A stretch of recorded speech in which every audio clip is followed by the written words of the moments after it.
Hello and welcome to Gangs All Here. My name is Ryan Sampson, the host and producer of the show. He is the Jets beat writer Brian Costello. Today is Tuesday, January 7th. We're going to wrap up the New York Jets 2024 season and put it officially to bed. What a disappointing year it was this year, but in the end, it's another season in the books, another season for Kaz and covering this Jets team, 14 years.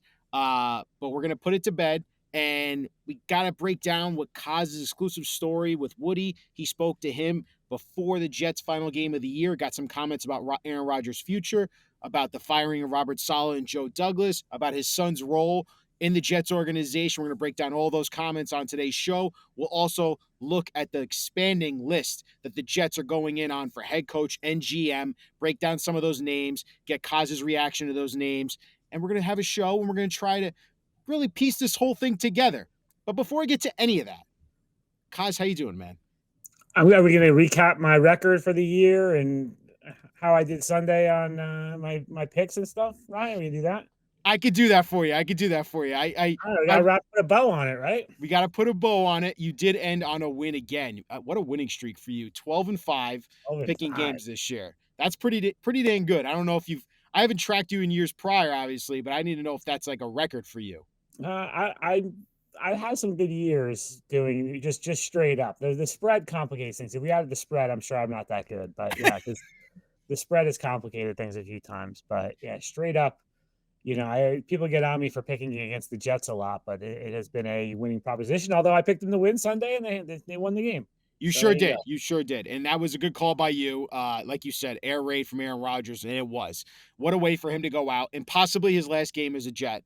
274 yards passing, 4 touchdowns. Obviously started ugly with the interception, but it was quite the game for Rodgers to possibly have as his final Jet game. And who knows, maybe it's his final NFL game, but we'll get into that in a little bit. But I got to start with, Brian, you speaking to Woody.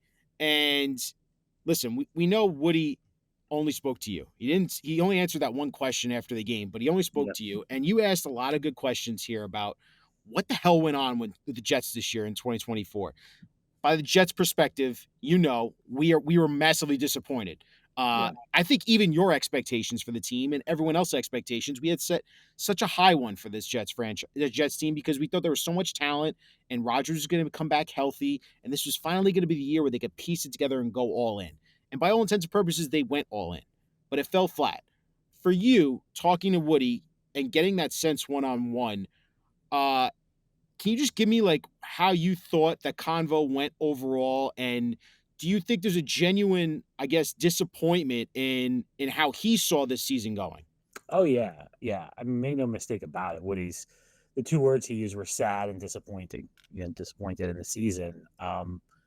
Woody, look, he came out of or I can't remember when he actually said it. I think he actually said it after Robert Saleh was fired that this is one of the most talented rosters he's ever assembled. But he said it to me in the summer one day when we were coming off the field, and he asked me like what I thought of the team, and he said I think this is one of the best teams we've ever had, and so he thought it, and he said the thing about the TV networks. That was Woody's way of saying like there was a lot of people who thought this team was going to be good. They were on prime time a lot, so he was massively disappointed, and I think he points to the coaching. He did say that there was all this talent, but they were never really a team, which is something a lot of us have said something similar to that this season. And well, in watching it, there's obviously you can see the talent on the roster, and it just didn't mesh. So I think he's putting that on the coaches.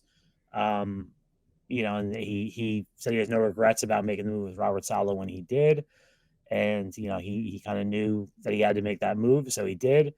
So I mean that's kind of he definitely recognizes fans' frustrations with the season, though, and I think he is with you. Yeah, I think that's something. It's interesting. Nobody saw this coming, right? Cause you couldn't have predicted that the Jets would have a litany when it came to a big injury of Jermaine Johnson, the defense taking a step back, both talent-wise and performance-wise. Rodgers, struggling to start, but, he still kept him in the game somewhat in the beginning of the season. A huge, massive kicking issue with Greg Zuerlein. The way Breece Hall was used, the way I think the defensive line, Ryan, we haven't talked about enough, too. I think we all knew when they lost JFM and Bryce Huff that was bad, but not quite as bad as it looked. And I do think too, the interior of the defensive line, the Javon Kinlaw for Quentin Jefferson and Woods didn't work. So like that, if you're looking at like the defensive problems, it really up front, and I don't think any of us thought that was going to be as bad as it was. I kind of banged the drum on that all offseason. I thought their run defense was not going to be good, and I got poo-pooed by that by some of the coaches and stuff. And they had this thought of like their system was just so good that it was plug and play, and it wasn't. And then Hassan Reddick, Yep. I don't think any of us thought he was going to come in and have one sack, right? Even if you weren't a fan of the Hassan Reddick trade, the guys had double-digit sacks every year. You figured, okay, if he has a down year, it's 8 sacks or something like that, and Right. you're okay. So there's so many things, Ryan, like you're saying, there's so many things that went wrong. Right, and my overall point is that you couldn't have seen this coming. Like we could you could talk to like, hey, the run defense. I don't think it's going to be good this year. You didn't know C.J. Mosley was going to go out with a neck injury this year, but to credit, Jamie and Sherwood steps up. There's just so many aspects that went into this season, but overall, it's a total disappointment, and they ended up with 5 wins.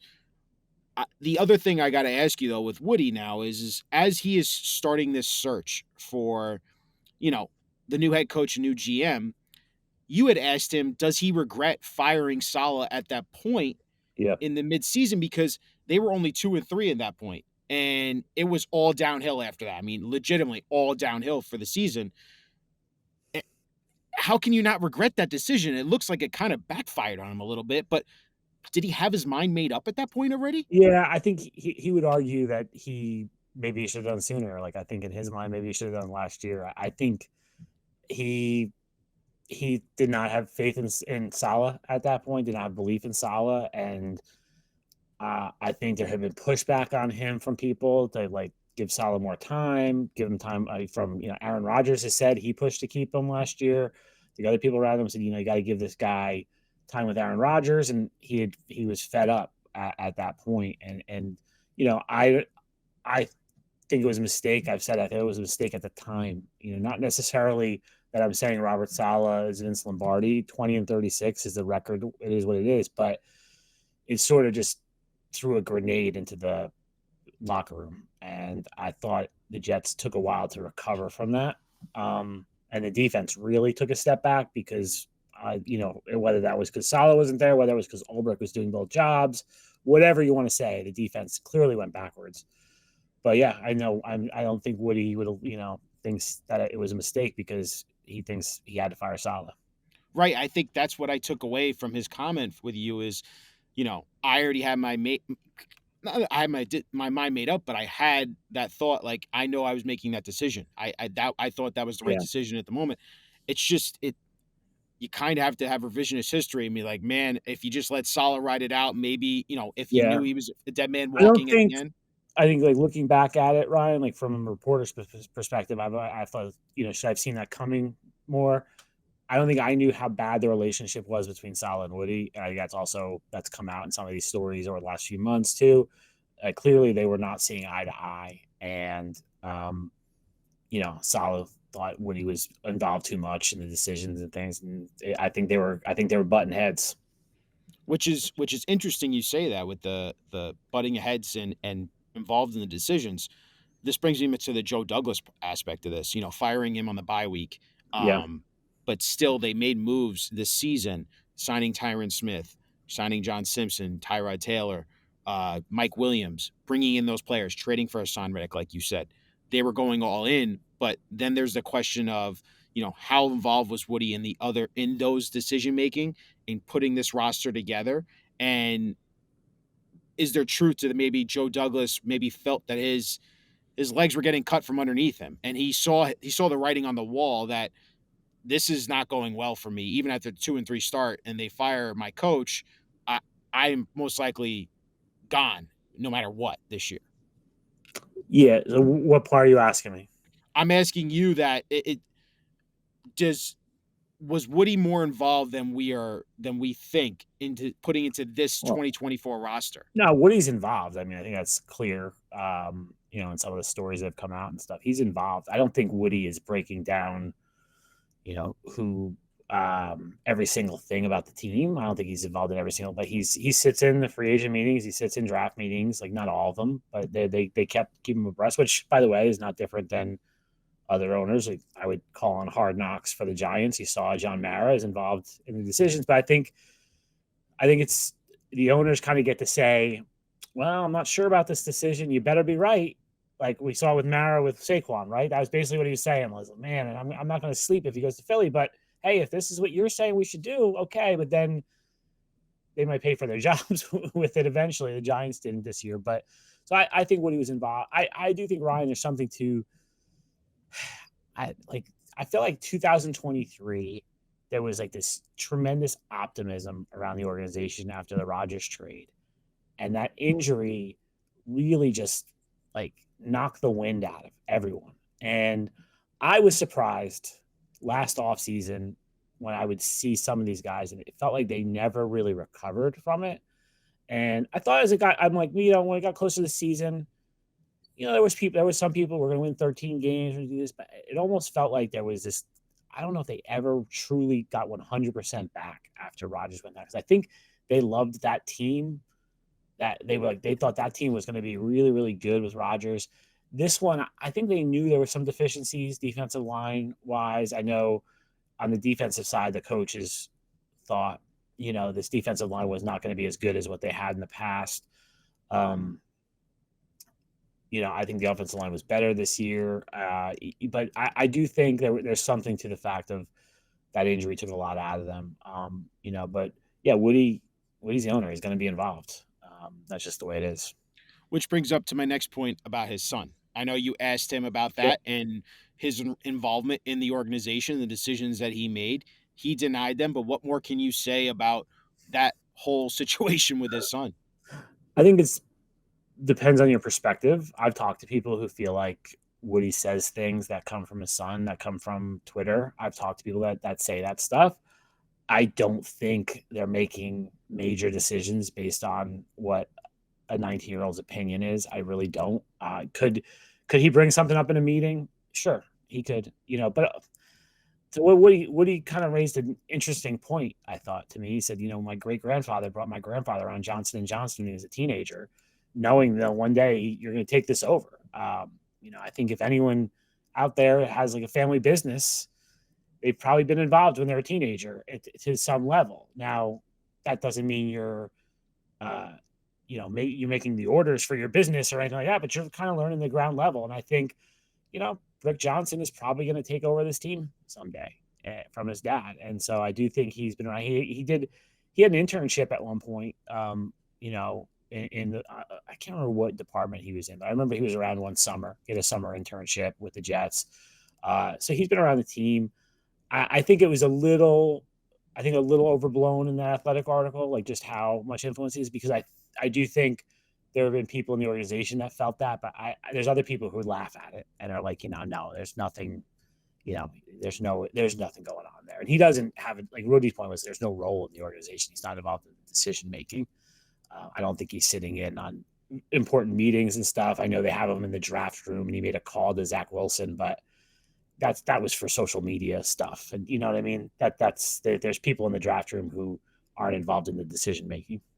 Yeah, I think that's just I agree with you with the family aspect part of it and not so much grooming your son, but you are basically having him, this is your future here. This is what you could potentially be involved in. Um, I think where Woody has to be careful, Ryan, is yeah, with it is there's some like sacred areas the in locker room. football team, and so the locker room. I think he has to be careful. I don't think it's a problem that he goes in the locker room. The game ball thing was not a good look. I didn't think that was a good look. If his son is going into like meeting rooms in the building, I don't think that he shouldn't be in like coaches meetings and things like that. Like he shouldn't be in there. But if he's around and he's at practice, watching practice, like there's tons of people at practice. Especially I'm talking training camp, not Yeah. necessarily the season. But at training camp, there's always guests of everybody are there. Like watching a practice. So I don't think that's a problem. So that now I want to go to the Aaron Rodgers aspect when you asked Woody, Yeah. because that is the biggest looming question besides who's going to be the GM and head coach of this team now is what's the decision with Aaron Rodgers and who makes that decision? You asked that to Woody. He said the head coach and GM are going to make that. Yeah. I got to ask you, do you believe Woody when he says that? And are they really going to allow the new head coach and GM have total control? Because if they say, yeah, we want to bring Rodgers back on this next year, we'll absorb that cap hit. So there's so much that goes into his contract. What did you make of that?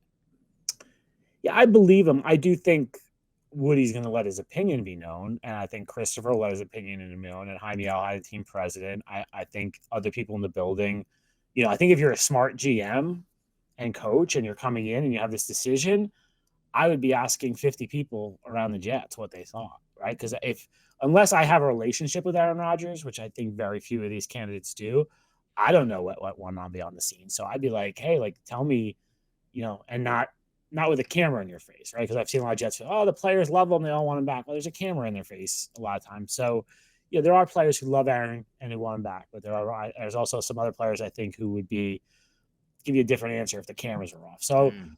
I would be trying to talk to players. I would be trying to talk to support people in the building, staff members. I would be gathering as much information as I could before I made that decision as a GM and coach. So and then part of that is Woody. Like, what did you think?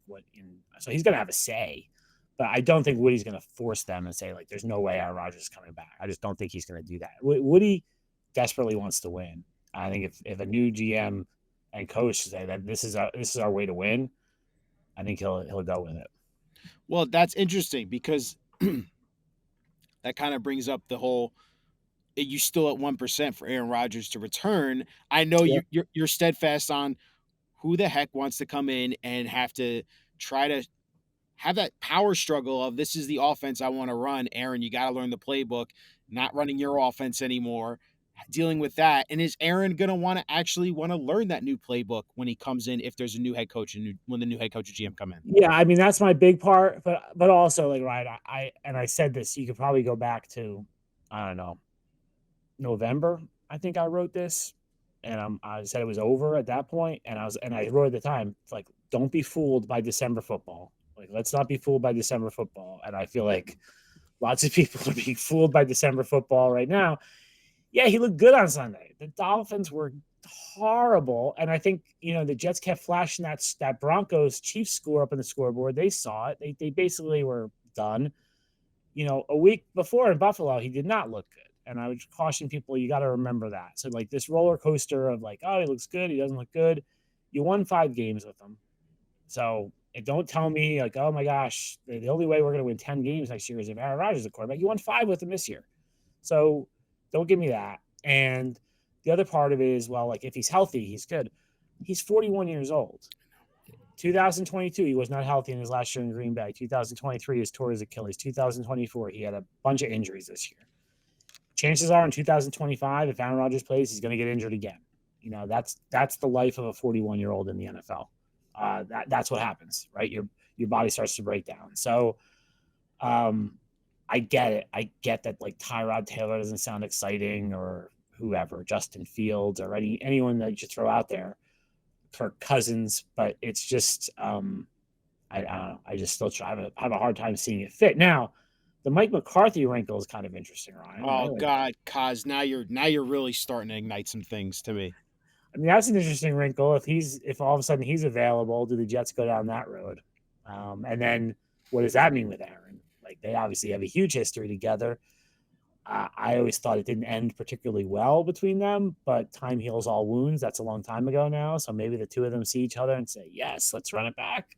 So I don't know. But like, I think that's a far away long shot. But it's Well, just that's that he's out there right now, that Chicago wants to interview him. It's interesting. yeah. Are you hinting at the Jets could be submitting a request to interview No, I'm Mister? not hinting at that. I haven't been told that or anything. But like, the Jets interviewed him in 2019, right, when they hired Gase. Yep. So, there's some people that know him there. That's Christopher was in on that interview. I doubt Jaime was involved in that interview at that time, but there's some people that were around then. So no, I don't think they're submitting a request for him, but it is an interesting little. If you're asking my 1% thing, that's why I say 1%. Because like, what if something like that happens? Well, I think it's interesting too is that I have been as like the fans are, I think, are going nuts on social media about Aaron Rodgers, and they all want him to return because of falling for this December foolish month. And I say, do you forget 8-9 days ago against Buffalo? You're down 40-0. Aaron couldn't get the ball in the end zone against the Buffalo Yeah. Bills. Uh, he did well against the Dolphins twice in December, or November, December, and he did well against the Jacksonville Jaguars. Like you can call it stat padding, you can call it whatever you want. I think he had a goal in mind at the end of the year. I'm getting 500 touchdown passes no matter what. And I'm Yeah. also going to make sure Devontae Adams, as long as he's on this team, I'm going to throw the ball to him a ton. I think he phased out two of your key players in Garrett Wilson and Breece Hall, guys that you want to build your offense around.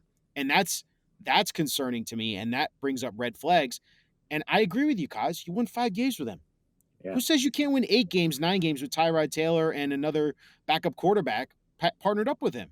It just, I don't think it's worth the juice is worth the squeeze with Aaron Rodgers if you're a new head coach, because that cap hit, if you're looking at it as a GM, is insane. Even if you want to take a pay cut, you're still talking about 2026, 2027 cap hits if you play him in 2025 on the Jets. Yeah, I'm not so worried about the cap hits, Ryan, because the cap's going to go up, and you can. There's always manipulation with the cap. I'm not so worried about that as much as I am just the fit. And I think the Jets need a fresh start. And I do think they're getting that coach and GM, and I think whoever they hire, even Vrabel, they got somehow landed Vrabel. Like Rodgers is still a bigger presence than any head coach. I mean, I think Belichick would have been the only possibility that would have been a bigger personality in the building. So I think that's tough. I think the head coach needs to be the clear cut number one guy coming into the building. And I do think that's an issue with Garrett and Breece and the way the offense was this year that needs to be addressed. I don't understand how you're not tailoring an offense around those two and taking advantage of their abilities. Well, I guess it's simple if you want to really look at it. It's number 8. He's changing the plays Yeah. of the line of scrimmage. He's looking at his buddy Devontae Adams. He was looking at Alan Lazard a couple times. I just think you have to look at the situation. There's more context than just 28 touchdowns, 3,900 passing yards. Yeah, and anyone who watched should know that, right? They Like should, but the fans how aren't. many of those touchdowns were 2-yard touchdowns and things How like many of that? those fans, though, are spitting it back in your faces when you try to talk to them and reason with them? Like, listen, I'm not saying Aaron Rodgers can't play in the NFL anymore. I'm just saying I don't think he's a fit here with the Jets anymore because I Yeah. think he's worn out his welcome a little bit with this offense. It's an old, antiquated offense, and it doesn't work, in my opinion, in today's modern NFL, especially with the points you highlighted. He's getting older. He hasn't gotten through a full this is the first time he's gotten through a full healthy season. But healthy, It wasn't guy really though. wasn't Like really though. if you look at it, he probably should have sat down, but his goal was 17 games, right? So I think that played a role in him not sitting down in October when he was not moving very well. Like, Tyrod might have done better in Pittsburgh or in New England. Remember, in New England, the defensive lineman said, he can't move. He looks old. Well, that's because he was hurt. So, but maybe they would have been better off with Tyrod. But he wanted to play 17 games. It's admirable he fought through the injuries. Like that's what football players do. But you wonder would they have been better off if he had sat for a week or two there. And that's kind of the mentality he brings. Like, I know it's crazy. I know he's not bravado and bravish, but he can be in his own way when he's like, I want to get through 17 games. That's a goal for mine. I want to throw the 500 touchdown passes. He'll never always say, he said, I could sleep well at night if it's 499. Bullshit. There is no way you can go walk out of the NFL with 499 touchdown passes as a quarterback. That would eat me alive the rest of my life. Obviously, I'm not Aaron Rodgers. Obviously, I can't spin the ball like Aaron Rodgers, but I could speak to the ego in you and the Hall of Fame career he's had. Of course, he wanted those numbers, but that's the mentality I felt like, Kaz. This team kind of was overshadowed with Rodgers is going for 500. Rodgers needs to start 17 games. Yeah, This is I think Rodgers' also offense. I think he really wanted the record, the Jets record too, Ryan, which he fell short of. But I had a player ask me at one point, like in December, they're like, "Is he going for a record?" And I'm like, "Not that I know of." I was thinking, he's like, "Well," because he's like, "We were told that he needs to average 250 yards a game to break a record." He goes, "But I don't remember the record." And I'm like, "It has to be the Jets single season record." So like that was in the This is after they're eliminated from the playoffs, to be fair, but they were thinking stuff like that in December and trying to get him, some of these records and things. So I think he's going to retire, Ryan. Personally, I thought the fact that Randall Cobb was at Sunday's game was interesting. Like, you know, I've made did Rodgers tell him like, hey, I'd like you to be there in case this is it. Like, I think retirement is in his mind. It was in his mind 2 years ago. He said when he went in the darkness retreat. So I do think it's something that's a strong consideration right now. And if the Jets tell him we're moving in a different direction, I have a feeling he'll retire and not go somewhere else. Well, I'd be remiss if I didn't ask you this because I think our buddy Frankie brought this up to me about the Rodgers retirement. If he does choose to go, into retirement, could he pull a Brett Favre and hey, Minnesota on line two, we got an injury to our starting quarterback. Yeah. Would you want to? I'm not saying it could be San Francisco. Hey, Right. Brock Purdy gets hurt, tears, his UCL again in his elbow. Yeah. Hey, Yeah, could you that could see something happen. like that? Yeah, that could happen. Yeah, I would. I mean, I would stay away from the Minnesota thing. I don't think he wants to do the full Brett Favre.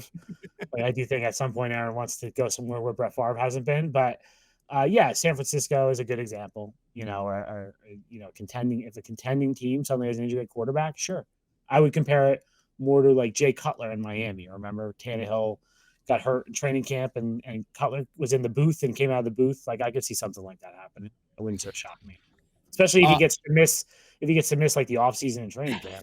Right? Like, players don't like that part. so if you're saying that the new GM and new head coach are going to make this decision on Rodgers, I guess we got to talk about these candidates now. And these interviews are going fast, and we saw the names coming hard and heavy while you were interviewing players in the locker room, while you talked to Jeff Ulbrich as well. I want to go over some of these names. I think we should start with the Can I just say GM. one thing before we Yeah, start, of Ryan? course.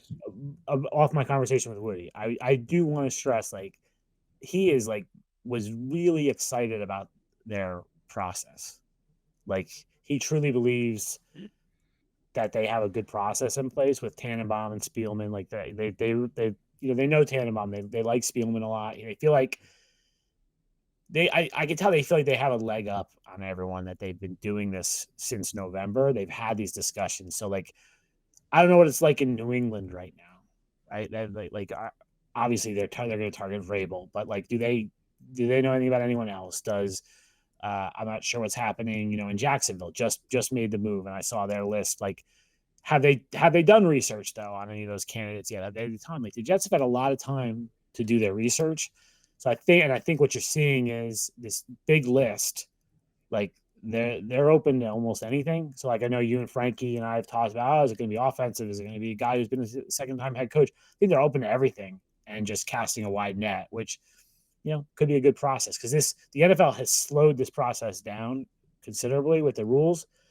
So I do think there's not going to be a coach in place for a few weeks. So they have time now to do these interviews and figure out exactly what they want. I'm glad you said that because it is something I was startled and shocked at how long this list is, right? Like how many candidates they're going to be interviewing for both of these positions. But I like though that they're being, like you said, open and expansive, and let's listen to everything. And I was saying this to Frankie yesterday. I said, you know, I get this feeling like they're asking a lot of these guys, give us your outside perspective on this organization. What would you change? What would you do? How do you see the future of this team? Like, obviously, those are basic questions, but I just think that's good to get different opinions from all these different candidates. And like, oh, okay, I didn't Yeah, yeah, never yeah. thought of it that way Yeah, and no, thought of it's it that way. yeah, no, it's definitely a fact finding mission in some regard, and also these guys, they could be candidates again in the future. Some of them, they could be offensive coordinator candidates in the future or defensive coordinator candidates. Like, I think there is an information gathering process involved in this, similar to like the draft is, you don't throw away the files once the draft is over. You have a file on all those players and you go back on it if they get cut and are out there. So I think, yeah, I think it's in, and the guys who've done it before, like you can ask about their process and that kind of thing. 100%. So I want to start off with the GMs.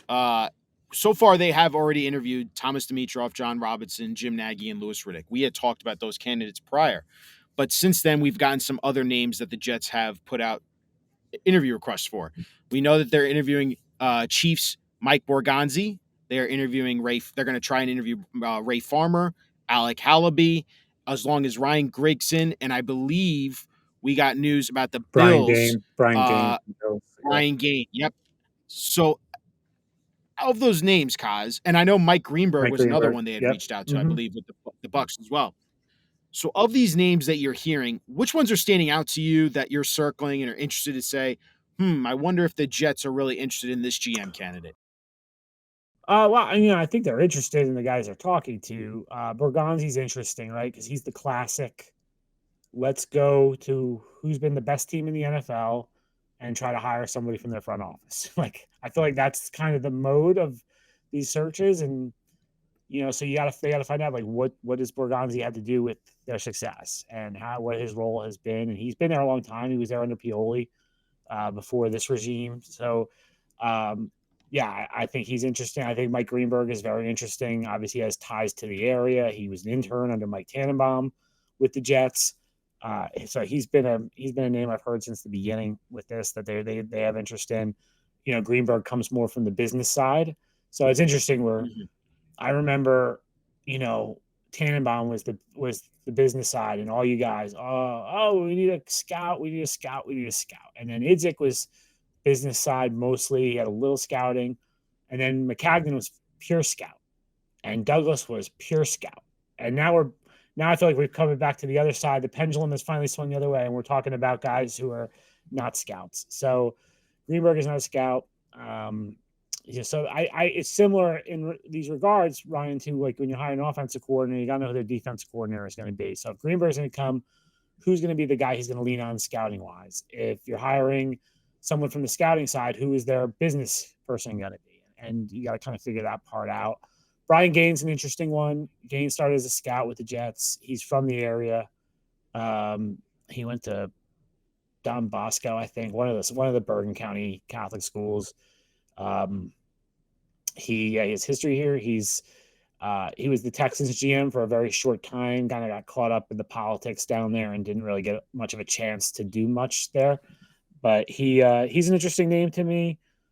Trying to think of any of the other ones that. Well, I also saw Jeremy Fowler report the Jets plan to interview Packers VP of Yeah, player personnel John I Eric don't know. Sullivan I don't know as much well. about him, to be honest with you, Ryan.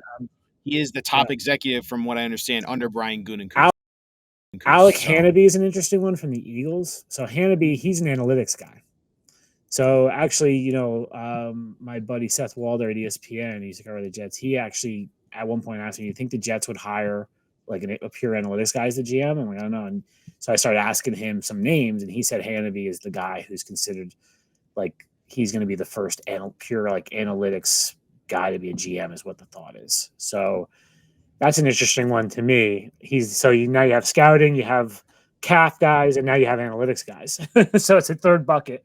So yeah, I mean, obviously the Eagles have done a very good job, and Howie gets a lot of credit there. But what's Hannaby's role, and how does we talk about analytics a lot, Ryan, in terms of going forward on fourth down or 2-point conversions and that kind of thing. But I think teams are trying to figure out how to apply analytics to player evaluation, and are there answers in analytics for the draft and things like that, yeah, trying to lower the variability rates in there and lower the guesswork. And so it's interesting. He was an interesting name to me too. And this is I do think yeah. I Mike mean, Tannenbaum's fingerprints are all over this, because like knowing Tannenbaum is so thorough and so meticulous. Like, this was the frustration of covering Tannenbaum as a GM, is you couldn't dismiss anything because he was open to like any ideas, and it was always like any player that became available, Tannenbaum was in on. So I do think he's the kind of the variety of this list is classic Tannenbaum to me. well, that's good too, and it opens Woody's eyes a little bit to see different GM Yeah. candidates. Like, Well, oh, okay, I've never seen an Well, to analytical your point, GM how they to your would point operate. about gathering information, like it's pretty awesome, right? It's like I would be fascinated. How are you applying analytics to your draft board, and how are you meshing that with scouting, right? Because there's still so Yes. much in football of old school scouting, and then there's the new age analytics. Like how is it working? Yeah, it is an interesting process, and I'm interested to see how they go about selecting this GM, because I think Borgonzi is the hot Yeah, name. Like a lot of people are talking about, hey, Borgonzi could be that top candidate if you get him, could be that home run, quote unquote, hire. We thought the same thing of Joe Douglas. So again, you have Yeah. to be Nobody knows. careful when you hear these things. Nobody knows, right? Exactly. Before I get to the head coaching list, I do want to ask you this: in terms of process, it feels like there's only one head coach candidate out there that they would jump on to hire before the GM. They're doing this process at the same time with the head coach and GM interviewing all these candidates. Is Mike Vrabel the only guy they would consider hiring first and foremost before they hire the I believe GM? so. Hire the I believe GM. so. And I think too, Ryan, not to bore everyone with the mechanics of this, but the way this is set up, the GMs have an advantage of getting hired first, right? So like all those names that we talked about from yesterday, those GMs can interview in person with Woody and the search committee this week in Palm Beach. Everything's in Florida. They can fly down. They can sit with them. The coaches who are employed by teams, even the ones who are already eliminated from postseason, they can only do virtual right now. It's limited to 3 hours. So you're not hiring a coach off of a 3-hour virtual interview. Now it's different for Mike Vrabel and Rex Ryan, guys who aren't employed by teams right now. They can do they're in person, so it's different for them. I want to be clear, but the Aaron Glenn's of the world, anyone else that interests you that's employed by a team right now, they can't talk to the Jets in person until January 20th after the divisional round. The guys who are playing this weekend cannot talk until next week, even virtually. So the only ones really like Matt Nagy and Aaron Glenn and Brian Greasy, the 49ers aren't in the playoffs. Those guys can do virtual interviews this week. The other virtual interviews would be next week, and then the following week would be in person. So just think about that. If you're interviewing all these GM candidates this week, next week in person, and you're not talking to head coaches in person other than a few of them till the 20th, like you naturally think they're probably going to be, if I'm doing it, in my mind, I'm hoping I have a GM hired by January 20th. And then when January 20th comes, that GM can be on all the head coaching interviews, right? And we'll already have done the legwork on these guys through virtual interviews. So if we can weed it, because they can watch. So they're going to, and let's weed it down from whatever they have 13 or 14 right now. Let's weed it down to 5 guys that we want to talk to in person this week, or whatever number you want. 3 guys to figure out who you really want, and then the GM can be involved, and the GM can ultimately, is going to be the one who could be the one that recommends it to Woody who to hire. I think that's a good process if they can do that. No, it sounds like a sound process. I do wonder. Do you think that's realistic? The 20th, we could have a new Jets 100%. GM in place. Yeah, 100%. Because it's these GM they're doing in-person interviews. I think if they get a good number of them done, like that, we're already at Tuesday. Like let's say they get them done by like next Tuesday, right? Because they're not taking the weekend off. Let's say they only can do, like we said, there's only 3 coaching interviews that they can really do. That's 9 hours. That's not going to take much time. So they can bang out a lot of these GM interviews by next week and have an idea of, who they like. Maybe there's a second interview that's done the weekend of the divisional round, and maybe you're hiring somebody January 19th, January 20th, somewhere in there. Man, this process is going to move fast. The GM part, I know the GM part, the coach part is going to take a while. It's going to take a while because, like you said, you can't interview any of these guys in person. Yeah, if they're in the championship games, you can't interview them until the 27th. Wow. So do you think, though, then Vrabel's that one guy they could pull the trigger on before they hire the GM? Yes, but here's the hard part with that. Okay, you have to fulfill the Rooney Rule, and the Rooney Rule is only in-person interviews. So virtual interviews do not count toward the Rooney Rule. So that's interesting. Had one, Ron Rivera, they interviewed in person. So Ron Rivera's one interview. They would have to do a second interview. Now, I just saw, as we were talking, the Patriots have interviewed Byron Leftwich and Pep Hamilton. So that was fast. So, are they now clear to the Rooney Rule? So, like, the Jets could interview somebody who's not employed right now, who's a minority, and interview them for the coaching job, and that would fulfill the Rooney Rule. But if they don't, if they go with the names that are on the list right now, they'd have to wait until they interviewed another minority candidate in person before they would move on Mike Vrabel. Well, now you're making me think that the Patriots are moving quick on Mike Vrabel Yeah. now, since they are doing that. I think I Is think that is that your yeah, I sense? think that's I think by the next time we talk, Ryan, I don't know the next time we'll talk. When are we gonna do another one of these? We'll do Yeah. one next I think week. Mike Vrabel will be the Patriots head coach by that time, probably. So I can't hope that the Patriots are going to go after Ben You can Johnson. hope, but I don't like a Ben Johnson scenario is you could be waiting a really long time, right? Because like I said, like Lions look pretty freaking good to me. I don't know what's going to happen, but the Lions, you could do a virtual with them this week, and then you'd have to if they make the championship game, like let's say they're in the NFC championship game, which feels like a pretty decent bet right now. You're talking January 27th before you can talk to him in person. So I just don't see them waiting around that long. And it's just like the whole. I'm sure everyone thought the same thing when they saw Gerard Mayo get fired.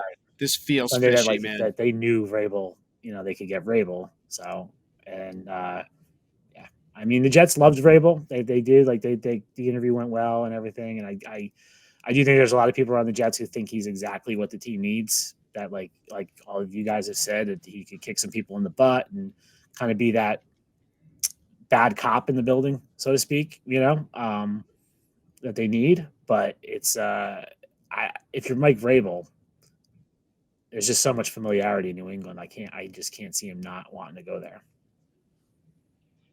That's a total bummer. That's a man, Kaz, you're I don't killing think me I'm right breaking now. news. I think people expect Mike Vrabel to go there. I think I know, but when I hear from there could be the reason why I appreciate you is because I tell Frankie this. I say Kaz is a realist. He just gives you the honest take and how he sees it. It may not be the way you really yeah. want to Well, see I'm it not a because fan. there's You guys have your hearts in this. My heart. Like people yes. people sometimes when I'm going to games, they'll say good luck to me. And I said I've never lost a game since I've been on the beat. I haven't lost one game. I'm like, I always win. I'm like, whatever happens is usually interesting. I'm like, the only time I lose, like, what was it? 2 years ago, I want to say the Jets played the Dolphins in Miami. It was 11-6. Like, that's a loss for me, right? 11-6 game was a loss, but it's most of the time I always win. It's when your heart's not in it. It's heart doesn't matter the results. You can be a realist. You got to admit, Jets fans are a special breed. Wishing you good luck Yeah, before well, a it's game. it's actually not even Jets fans. It's my like friends. Like I'll see like my friends and good, or like people don't like just there's a lot of people just don't really understand that I don't root for the team, or like I always laugh because they're like, oh, you must be a big Jets fan. I'm like, oh, ask Jets fans. So yeah, but good luck, have fun at the game. I'm like, all right. Well, I guess the irony is that you had an opportunity, right? If you're Woody Johnson, I wonder if you're kicking yourself. You know, you had an opportunity to fire Robert Saleh in the offseason, and you could have hired Mike Vrabel because he Yeah, was there for the taking. And now the irony is you're going to see Mike Vrabel after you interview him potentially take this Patriots job, and you're going to have to face him twice every single year. And yeah, make no mistake, he's got his quarterback in Drake May, and he's going to try and build that he team as a is winner. now. And I think I've said this to you before, Ryan. Like, I think Mike Vrabel is the number one choice for the Jets. I do think he makes. I understand the arguments for him. I also think he's gotten a little inflated in this market, like almost like the free agent wide receiver. That's the number one free agent wide receiver every year is like, oh my god, they're gonna get Alan Lazard, and then you get Alan Lazard, you're like, oh, this is like this. He's not Justin Jefferson because you become free agent. So I think Vrabel. I don't know how much success he'll have in New England, but I don't. It's not like I think Jets fans are like, oh my god, they got Vrabel in New England. Like we're never gonna win. We'll see. We'll see how he does. I think he's a good coach. I don't think he's Vince Lombardi. I can't believe we just compared Mike Vrabel with Alan Lazard. That was a wild comparison, You my know what I man. mean? Uh, The, I know what you the mean. I know number what you mean. I one get your point, though. Free agent out the there. number I one know what free you're agent saying. out there always And gets a little inflated.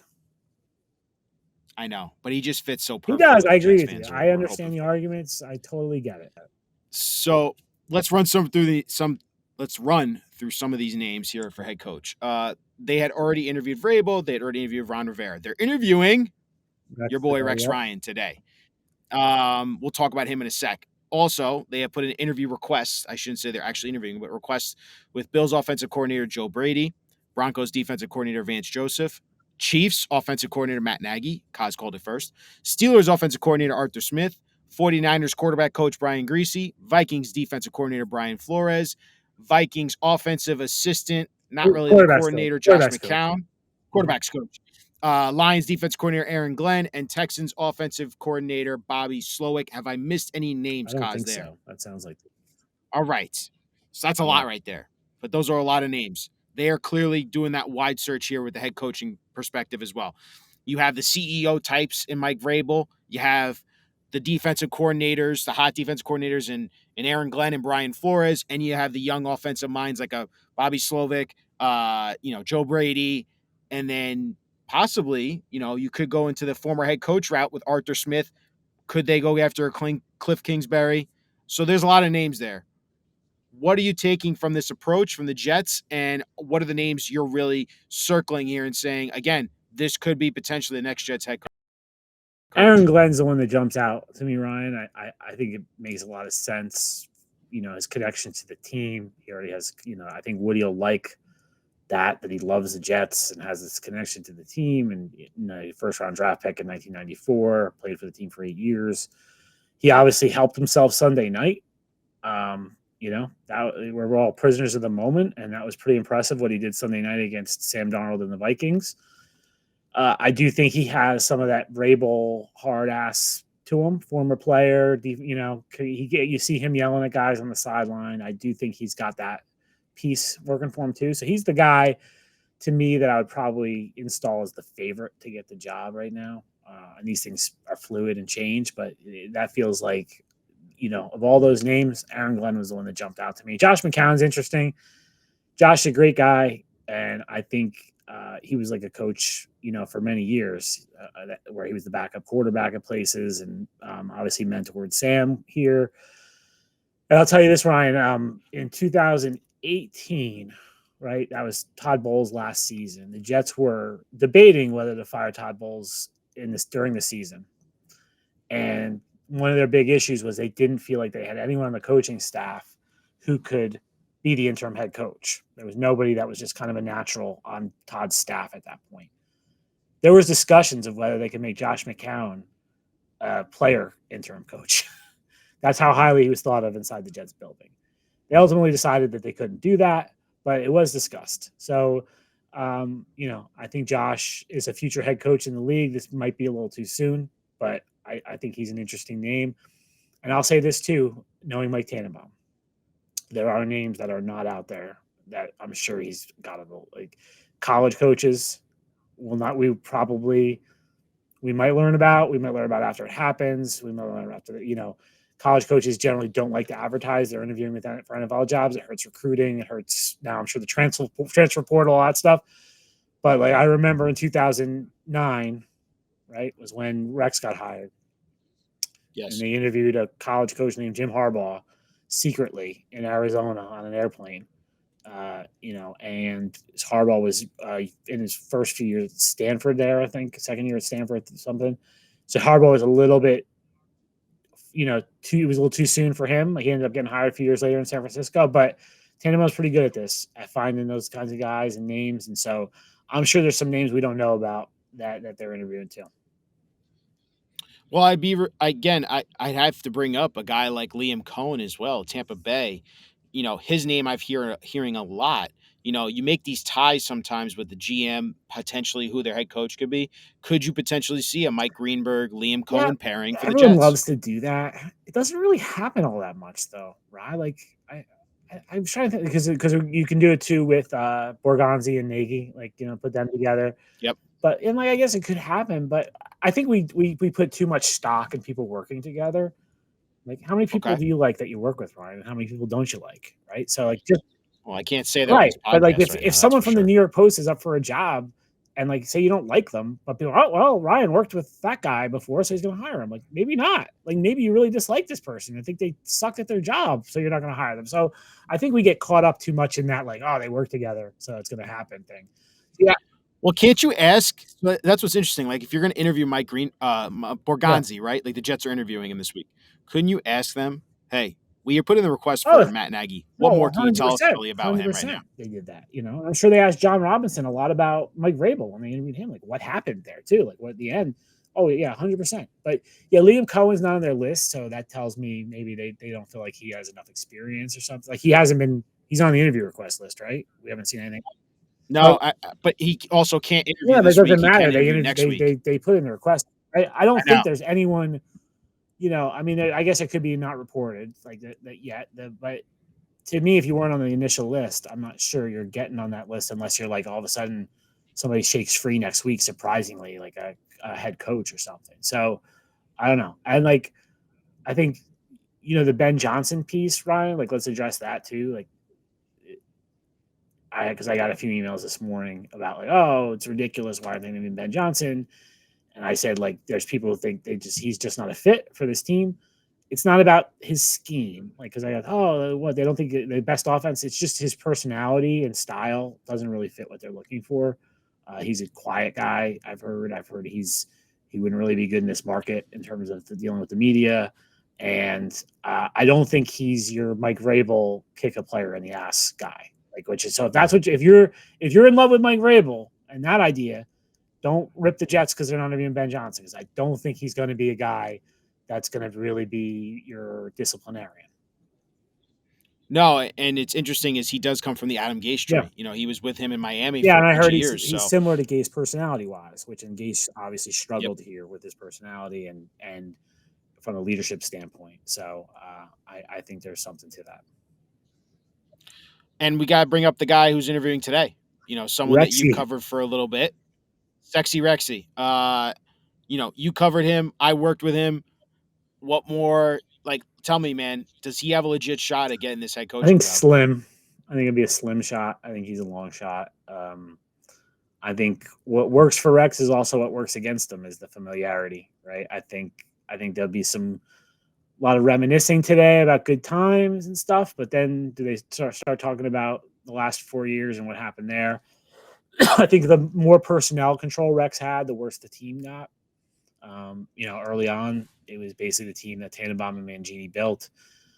With Rex adding, you have to had some really good pieces from Baltimore the first year, but then when it started to come to like draft picks and roster decisions, Rex thought he could coach anyone. He really didn't put character in it, and the team started to fall apart.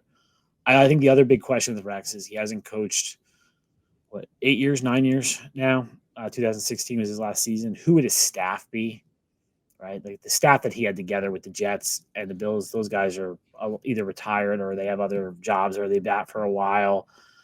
Who would the GM be that wants to work with Rex? Because Rex is not for everyone. So I think And by all reports, this is the only interview he has for a head coach yeah, and position. look, I can't remember Rex having any head coaching interviews since he left the Bills. He's had some defensive coordinator flirtations, right? Dallas Correct. last year, I think Denver when Sean Payton got hired there. Denver with Sean Payton. So yeah, he's had some DC interests. Never, but like I don't think he's had a head coaching interview that I know of since the Bills job. So yeah, I think it's a nice thing that they're doing, that they're being respectful of Rex, and obviously he looks like a lot better coach now than he did in 2014 because of what's happened since he left here. But I consider him a long shot for the job. Yeah, I think, I listened to his interview on ESPN New York Radio, and they asked him about his staff, and he said he doesn't have one Yeah, in place. So that was and like, is interesting. he I going to want to thought hire the way his he son answered is an that. assistant coach in Detroit. I think he's a Correct. receivers coach, maybe there. He was with Yep. the Chargers for a long time, and then he's now in Detroit. Um, is he going to hire his brother? It just feels, yeah, that part to me. And we talked about this, that how critical that is, and like It's the best part massive. of Rex's staff to me, like when he was smart enough to keep Bill Callahan and Mike Westhoff and Bob Sutton. Like he kept people from Mangini's staff, and then he had some guys that were really good of his own. Anthony Lynn was a great coach. Dennis Thurman, Mike Pettin. He had these guys that did a good job for him. But he was at that time he was coming from Baltimore. He'd been. I think it's tough when you're coming from ESPN. Is Orlovsky going to be his quarterbacks coach? And Damian Woody could be the O line coach. I mean, I could do this. Mike Greenberg's already up for the GM. I know. That was actually pretty funny when he said that. Yeah. So the other thing I wanted to touch on a little bit was the Brian Greasy, you already talked about Josh McCown, the Brian Greasy quarterback coach, you had talked about before, some of these names maybe potentially could be offensive coordinators for these Jets in the future. Could you potentially see the McCown Greasy interview candidate be a maybe pairing up one of these head coaches as their Maybe. offensive I don't think they're coordinator? going with that intention though, Ryan. I think these are guys who are Okay. highly thought of young coaches, and like let's get them in and see what we think, right? Like let's see. Like you never know. Like Mike Tomlin is the ultimate story of like a guy who interviewed that no one thought was going to get the job, and all of a sudden he just wowed.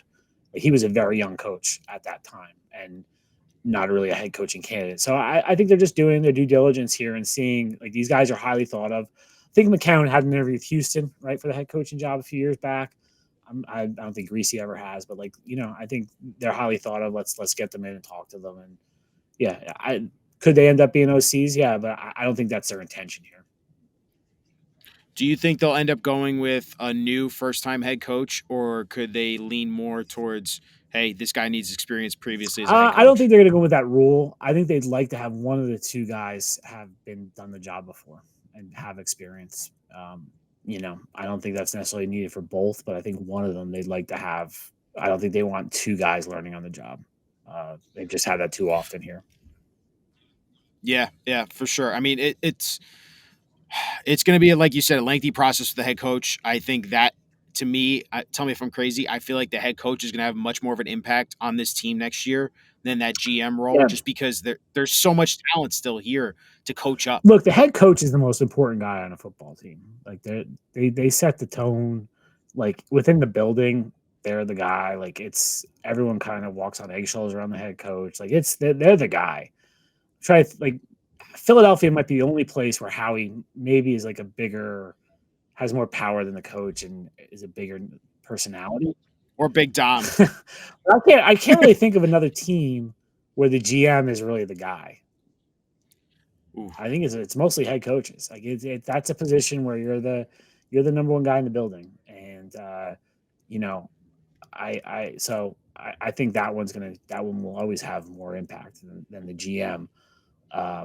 Obviously, they need a GM in terms of player procurement and all that stuff, but the head coach to me feels like the major hire.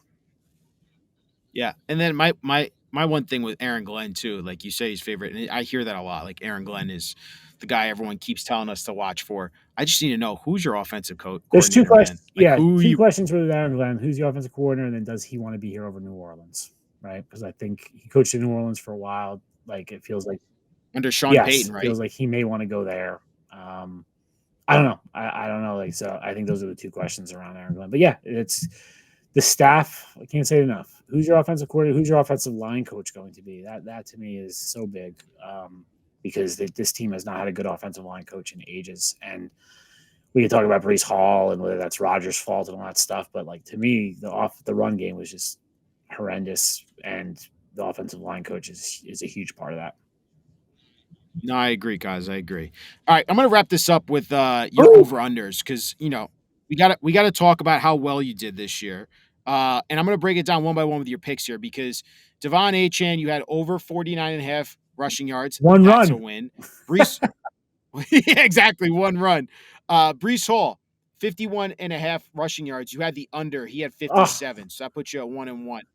For Rodgers, though, you had both over for yards and touchdowns, so that puts you at 3-1. Devontae Adams, you had over 64.5 receiving yards. That's a hit. He had 88. So you're 4-1 now. And Garrett Wilson, 52.5 receiving yards. You just missed it. He had 51 receiving yards. Unbelievable. Vegas gets this every single time they get it right. 4-2 for you all right. last week. So, Kaz, overall on the season, after you go 4-2, you are now 61-46, and that puts you at plus, let me make this right, 15 units. Kaz, that's 100 and that's, if you bet $100 each time, that's 1,500 on I the hope season. I hope there's some You make listener out there that made some money, Ryan, because I didn't bet. So I hope there's some listener out there that made a little bit of money off these picks, because God knows if I put money on it, they wouldn't work. So that's what I was saying. Hey, good luck, man. That's all I gotta Yeah. say every time you put money on it. Kaz, thank you for taking us through the Woody exclusive. We know that was an important piece for you to do there. Thank you for going through these names at GM and head coach. I know there's going to be a busy period here because as the Jets are trying to find their new leadership group, there's going to be constant stories coming out about how this Well, interview let me went say and how that. that All right. interview went. Interviews are like surgeries. They're all successful. They're like, so it's I can't think of one. I can think of one interview in the whole time I've been doing this where people came out and said it didn't go well, but everything else is always the interview was great. The interview was great. It's like the surgery was successful. So don't put much stock into to that stuff. Is my point. You usually find out way down the line if an interview didn't go well. No, it doesn't behoove the candidate to put out that it didn't go well. It doesn't really behoove the team to put out that it didn't go well. So I wouldn't pay much attention to that stuff. Fair enough. Kaz is giving you the tips for when all this offseason news and chatter comes out on social media. But as always, we're looking forward to your coverage. We'll read your columns, and I'm sure we'll be talking to you here soon as the Jets are getting ready to hopefully make some hires here for the new leadership group and bring them into the 2025 season. Kaz, you're the man. That's Gangs All here. Appreciate you as All right, always, man. Ryan.